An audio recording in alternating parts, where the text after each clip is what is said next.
Honduras y Guatemala implementan fondos mutuos de contingencia para apoyar la agricultura. Migración en América Latina, una realidad que crece día a día. Inauguran exposición de agave en el Palacio de Minería. En Chichén Itzá se inaugurará el Festival de Cultura Maya 2016. Y quédense con nosotros, porque la sección de entrevista les tiene preparado un tema de gran actualidad que esperamos sea de su total interés. Con mucho gusto les damos la bienvenida a un programa más de Horizonte Iberoamericano, el espacio informativo del ILSE. Acompáñenos los próximos 30 minutos y echemos un vistazo a la información sobre cultura, educación, tecnología, salud y medio ambiente generada en Iberoamérica. ¡Iniciamos! Honduras y Guatemala están colaborando para financiar la agricultura en ambos países. Estos son los detalles. Honduras y Guatemala han implementado los fondos mutuos de contingencia apoyados por la FAO, Organización de las Naciones Unidas para la Alimentación y la Agricultura, los cuales son creados y gestionados por asociaciones de productores para sostener a sus miembros en casos de emergencia. Según la FAO, estos fondos permiten financiar actividades para aliviar los problemas de las familias más vulnerables afectadas por una calamidad inesperada como sequías, huracanes, inundaciones y terremotos. Los fondos mutuos de contingencia fomentan buenas prácticas agrícolas, actividades que generan ingresos, sistemas de alerta temprana de desastres y planes comunitarios de gestión de riesgo. Además, pueden financiar diversidad de actividades como la compra de insumos para una nueva temporada agrícola en caso de que se haya perdido la cosecha, apoyar la seguridad alimentaria de los hogares durante una emergencia o para llevar a cabo actividades productivas y de comercio cuando la comunidad pierde fuentes de ingreso. Los fondos mutuos de contingencia otorgan mayor sostenibilidad a los medios de vida de los agricultores familiares, fortaleciendo sus organizaciones. Al tener un carácter solidario, por lo general tienen una tasa de interés menor que la de los créditos regulares. Están dirigidos a los hogares que no tienen acceso a sistemas formales de financiamiento ni seguros que les permitan proteger sus medios de vida, explicó Ana Ricoy, oficial de gestión de riesgo de la FAO en su oficina regional para América Latina y el Caribe en Santiago de Chile. De esta manera, las comunidades no solo ahorran y se brindan apoyo solidariamente, sino que al mismo tiempo también aumentan la resiliencia de sus medios de vida ante amenazas y desastres, dijo Ricoy. Estos fondos provienen de los miembros de las asociaciones y las cajas rurales de ahorro, los cuales reunieron dinero y capital semilla para crear 40% del fondo. Otros 40% fue una contribución directa de la FAO. El restante 20% se capitaliza constantemente a través de actividades como la producción de tejidos artesanales y tiendas comunitarias para la venta de víveres, entre otros. La migración siempre ha sido un medio para buscar más y mejores condiciones de vida, pero es un fenómeno que tiene efectos en la sociedad que los expertos estudian para tratar de aminorarlos. De esto nos habla la siguiente nota. El desplazamiento forzado global aumentó considerablemente en 2015. Al término del año había 65.3 millones de personas desplazadas de manera forzosa en todo el mundo a consecuencia de la persecución, conflictos, violencia generalizada o violaciones de derechos humanos. Nos enfrentamos a la mayor crisis de refugiados y desplazamiento de nuestro tiempo. Y sobre todo, esta no es solamente una crisis de números, es también una crisis de solidaridad. En palabras del secretario general de Naciones Unidas, Ban Ki-moon, y recogidas en el informe Tendencias Globales de la Agencia de las Naciones Unidas para los Refugiados, ACNUR, más de la mitad de los refugiados del mundo procedía de 3 países: la República Árabe Siria, Afganistán y Somalia, y se dirigen especialmente a Turquía, Pakistán y Líbano. Por segundo año consecutivo, Turquía alberga al mayor número de refugiados en el mundo, con 2.5 millones de personas. El aumento de violencia en los países como El Salvador, Guatemala y Honduras obligó a miles de personas a abandonar sus casas durante el último año, principalmente hacia México y Estados Unidos. Solo en 3 años, los solicitantes de asilo de estos 3 países de América Central pasó de 20.900 a 109.800. Es decir, la cifra se ha quintuplicado. Por otro lado, Venezuela y Ecuador son 2 países de interés para ACNUR por incluir personas en situación similar a la de los refugiados. Muchos de ellos no pueden volver a casa debido a que el conflicto, la guerra y persecución continúan, por lo que el objetivo de ACNUR es reasentar refugiados en un tercer país que ha accedido a admitirlos y concederles en última instancia la residencia permanente. En el caso de América Latina, la región tiene una antigua y generosa tradición para brindar asilo y protección a quienes lo necesitan, visible en buenas prácticas legislativas como en lo referente al acceso de documentación e identificación, leyes de no discriminación o empleo. En tanto, el programa de reasentamiento solidario de los gobiernos de Argentina, Brasil, Chile, Paraguay y Uruguay es un ejemplo de colaboración regional para aumentar las oportunidades de reasentamiento. 1. Argentina. Desde Bruselas, el presidente Mauricio Macri ofreció su ayuda a la Unión Europea de recibir a 3.000 refugiados sirios, con el objetivo de ayudar a descomprimir la crisis humanitaria que se vive en Europa. La decisión del gobierno argentino ha ido en línea con el giro que Macri ha dado a la política exterior del país, con el objetivo de crear nuevas alianzas internacionales. Así, se ha convertido en el primer gobierno de América Latina en hacer una oferta concreta relacionada con los refugiados. Hasta la fecha, Argentina ha recibido a casi 1.000 sirios, 197 de ellos a través del programa Siria de la Dirección Nacional de Migraciones, que tiene como condición que haya un familiar u organización que los acoja. 2. Ecuador. Ecuador es el país de América Latina que acoge al mayor número de refugiados, con 58.000 personas, la mayoría procedentes de Colombia, tal y como informó el pasado mes de abril la Oficina del Alto Comisionado de las Naciones Unidas para los Refugiados. Por tanto, el país sudamericano es considerado como un referente mundial en la acogida de refugiados, el 95.14% provenientes de Colombia, donde el conflicto armado ha sido el principal causante de esta situación. Según datos del viceministro de Movilidad Humana, hasta febrero de este año Ecuador había recibido 233.049 solicitudes y hasta junio de este año otorgó el estatus de refugiados a 60.329 personas. 3. Chile. En el conflicto territorial que existe entre Israel y Palestina, Chile ocupa un lugar singular, ya que tiene la población palestina más grande fuera del mundo árabe. El país sudamericano tiene más población palestina que Egipto o Líbano. De unos 10 millones de palestinos que hay en el mundo, se estima que cientos viven en la nación sudamericana. Dado que la inmigración palestina comenzó a finales del siglo XIX hasta la actualidad, es difícil saber con exactitud cuántos son exactamente. Los palestinos, también sirios y libaneses, emigraron a América Latina como parte de un movimiento migratorio mundial y en los que muchos creían que era un nuevo mundo lleno de oportunidades. 4. México.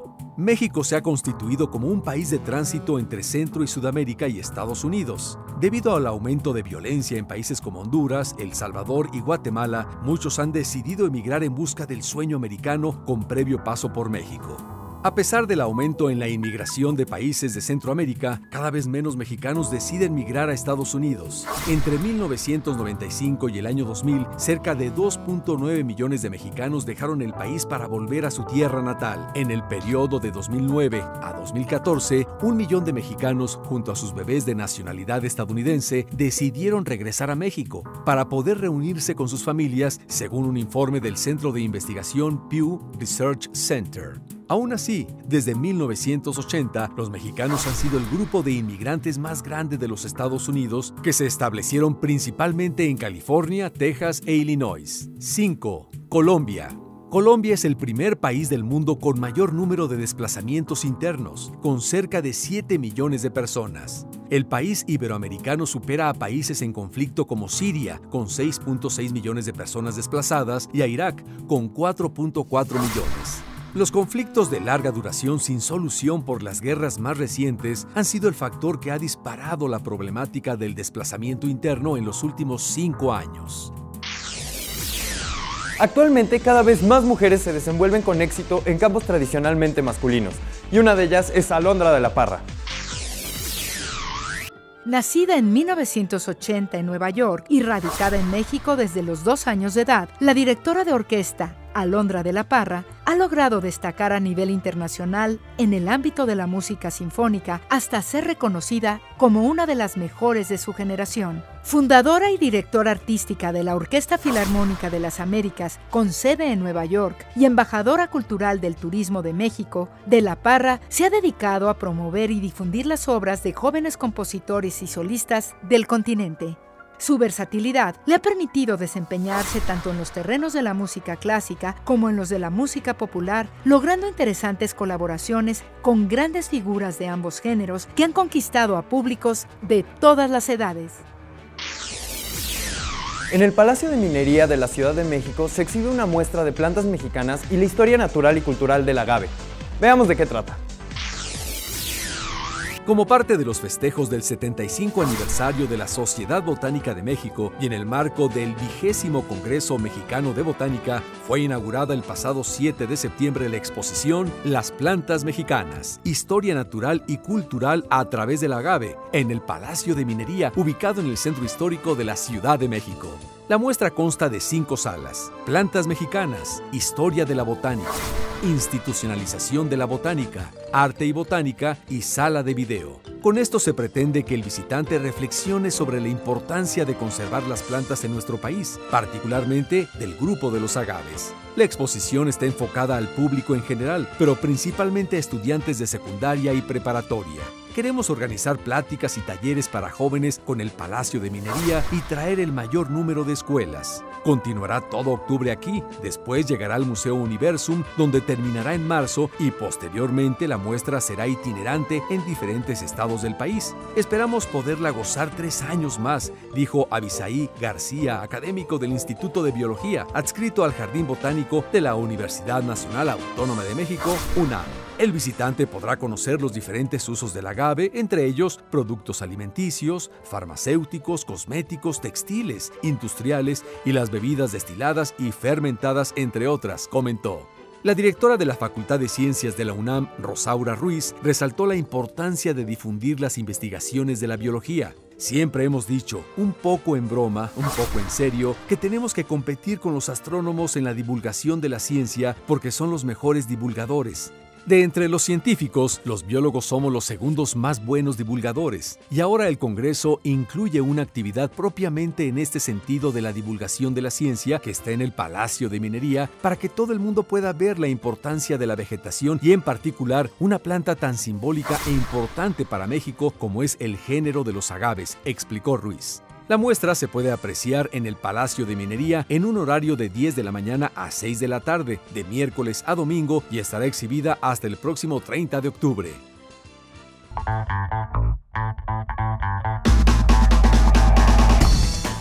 Hoy en el estudio de Horizonte Iberoamericano nos visita Martín Velasco, coordinador ejecutivo del Colegio Nacional, una institución fundada en 1943 para agrupar a los científicos, artistas y escritores mexicanos más destacados a fin de preservar y difundir lo más importante de las ciencias, artes, humanidades que México puede ofrecer al mundo.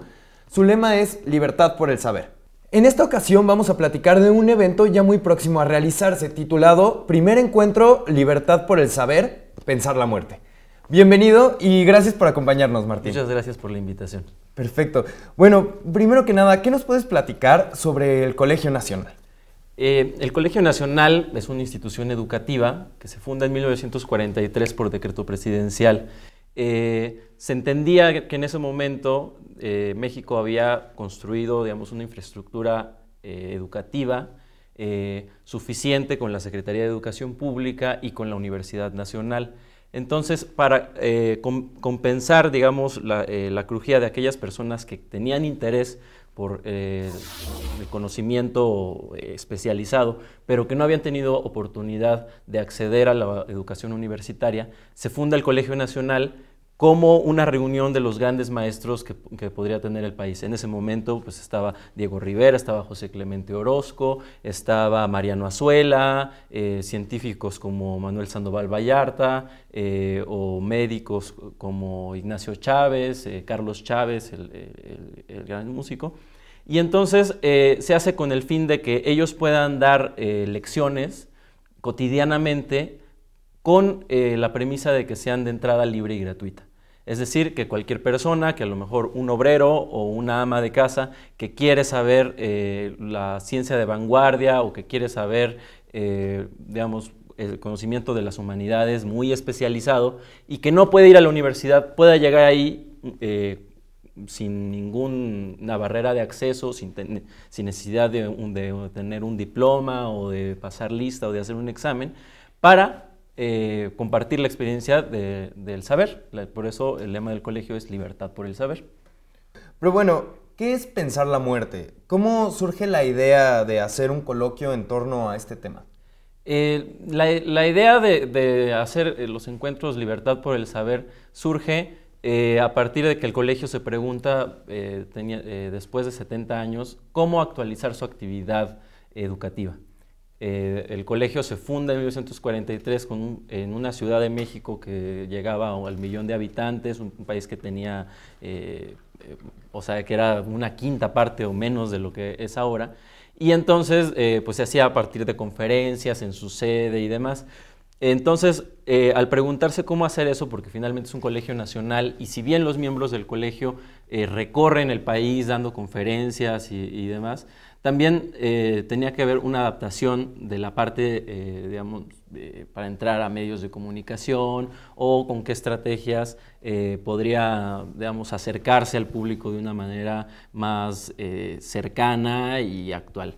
Entonces, la forma en la que en que el colegio pensó poder hacer esto es ofrecer algo que cotidianamente sucede en el colegio. ¿Qué pasa? En el Colegio Nacional se reúnen científicos con literatos, con humanistas. Entonces tiene una multidisciplinariedad muy rica que permite que, por ejemplo, un científico que estudia el cerebro tenga pláticas con un pintor y con un escritor, y entonces, o por ejemplo también con un geofísico, ¿no? Y entonces a partir de esos diálogos, que son muy ricos, pues ellos en su propia actividad se nutren de sus colegas.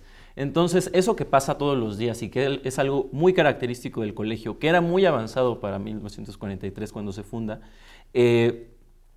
digamos, hoy en día es algo que es la vanguardia en los coloquios y en el mundo académico e intelectual. Entonces el colegio lo único que hizo fue adaptar eso y dijimos, bueno, ¿por qué no hacer un encuentro en el cual todos se discutan sobre un tema en particular?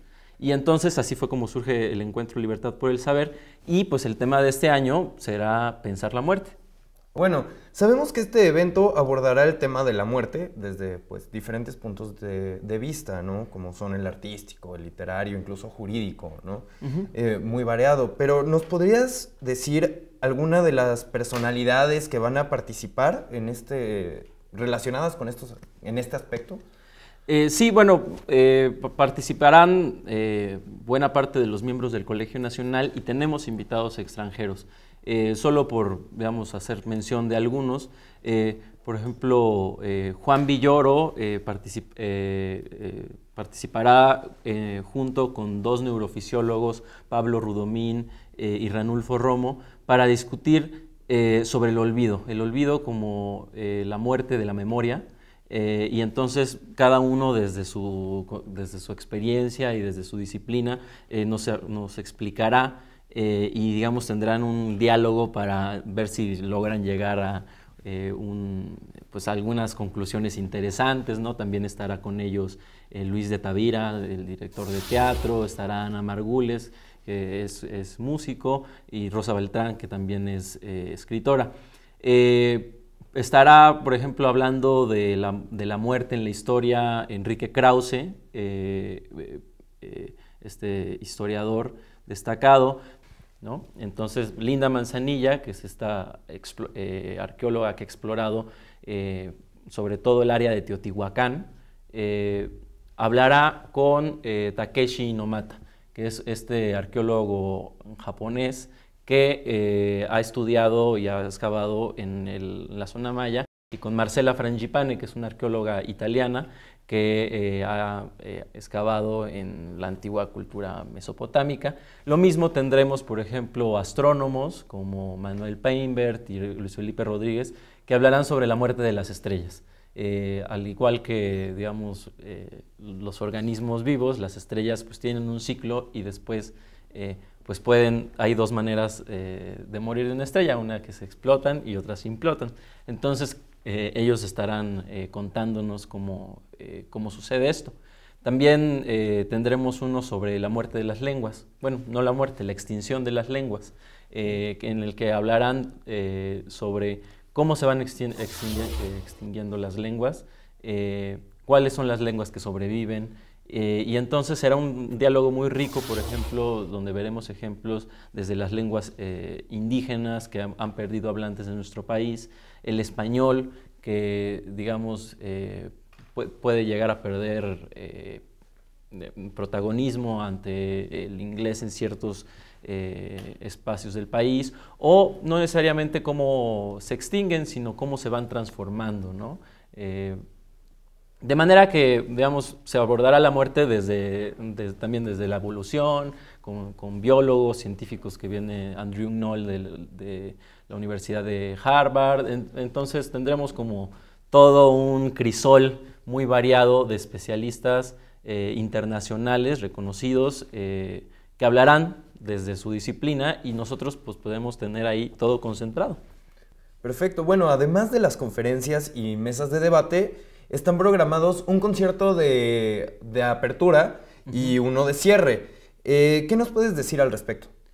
Bueno, el Colegio Nacional se ubica en el exconvento, o bueno, lo que antiguamente era el convento de la enseñanza. Entonces, al lado del Colegio Nacional está el Templo de la Enseñanza, y por primera vez el Colegio Nacional va a poder organizar un evento ahí, y van a ser dos conciertos. El primero de apertura es Dante y los mundos después de la muerte. Vienen una serie de intérpretes de música de cámara, y están coordinados por Mario Lavista, que es digamos, el gran compositor de música contemporánea en México. Y entonces habrá un recorrido histórico de la música que se ha compuesto sobre la muerte. Viene un coro de la Universidad de Notre Dame en Indianápolis, y vienen varios intérpretes mexicanos, y entonces será ahí en el Templo de la Enseñanza, aprovechando pues esa hermosa acústica. Y el concierto de cierre es sobre obras inspiradas en los sonetos de Shakespeare acerca de la muerte, de manera que tendremos, digamos, al inicio y al final, pues estarán marcados por estos dos grandes escritores, pero en su interpretación musical, y todo sobre el tema de la muerte. Bueno, ¿cuáles son las fechas y el horario en el que se va a desarrollar este encuentro? El encuentro se va a desarrollar del 16 al 22 de octubre.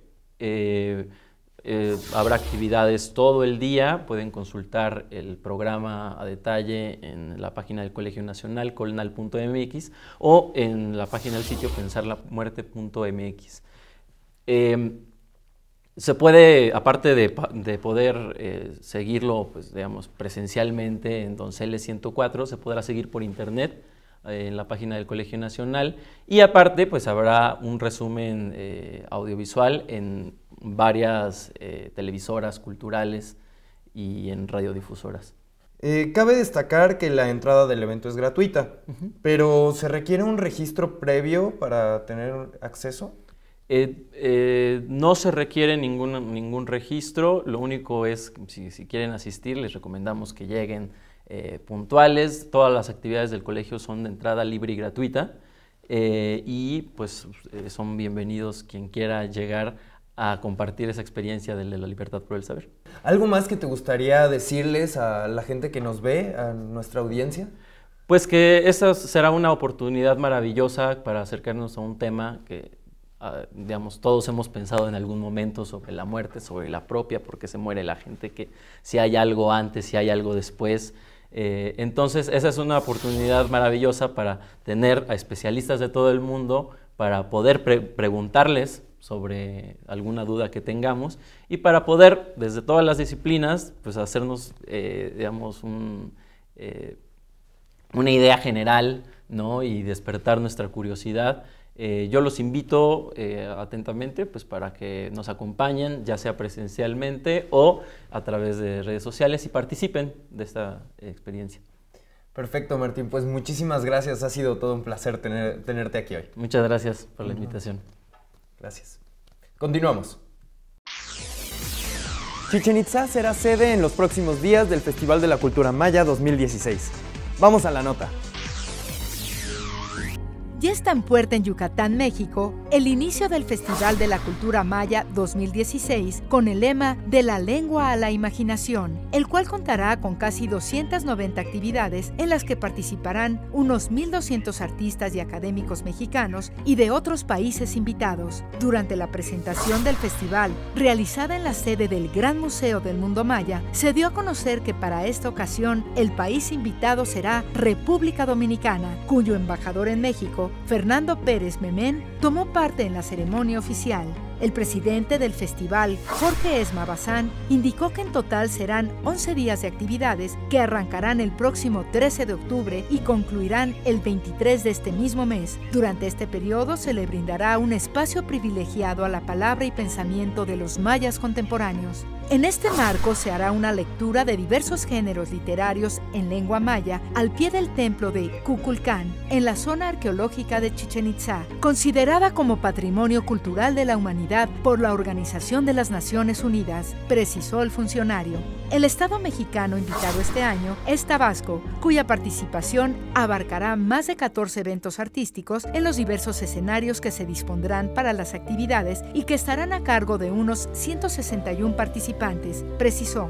Será un evento de carácter internacional que reúne lo mejor del arte y la cultura para celebrar el conocimiento que nos heredaron los antiguos mayas y cuyas actividades abarcarán más de 26 municipios yucatecos y al mismo número de comisarías del estado que recibirán varios visitantes y por ende se espera una buena derrama económica, aseguró. Expuso que también se contará con la participación de artistas de Cuba y la participación del Festival Internacional Cervantino, cuyo director, Jorge Volpi, también estuvo presente en el acto de lanzamiento oficial del Festival Internacional de la Cultura Maya 2016. El concierto inaugural será encabezado de nuevo por la soprano Filipa Giordano, quien esta vez alternará con Alessandro Safina, Marcelo Giordano y la Orquesta Sinfónica de Yucatán. Como invitado de honor, se espera la presencia del reconocido cantautor yucateco Armando Manzanero. El festival, también denominado FIC Maya, surge como una iniciativa del gobierno yucateco en coordinación con la Secretaría de Cultura Federal y diversas instancias que se unen para destacar el bagaje histórico y milenario de la cultura maya.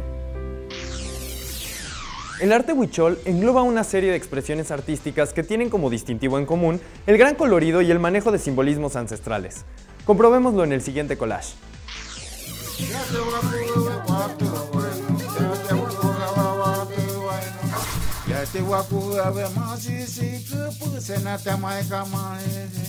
Ona boyana ne tukale pa ona betene ne tukale noki ona betene ne tawaka ona betene ne akanoki ona betene ne tukule noise ona patene ne masike ona betene ne aikuma yate wakugabe masa kwase ona betene ne masise ke betene ne masise ona betene ne ona betene ne Ona betenana masisiku, ona betenana tukalinoke, ona betenana yamontain. Persana tamaika masisika, persana tamaika masisika, persana tamaika masisika. Yate wakuhawa umale, yate wakuhawa umas, yate wakuhawa masatuti, yate wakuhawa masatuti.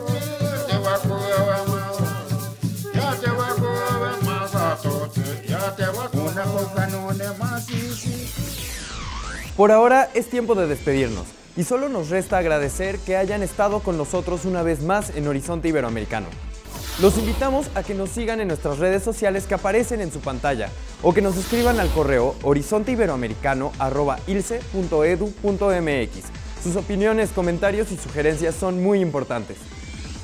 Y esperamos que nos acompañen en la próxima emisión. Se despide de ustedes Emanuel Cacho. Hasta entonces.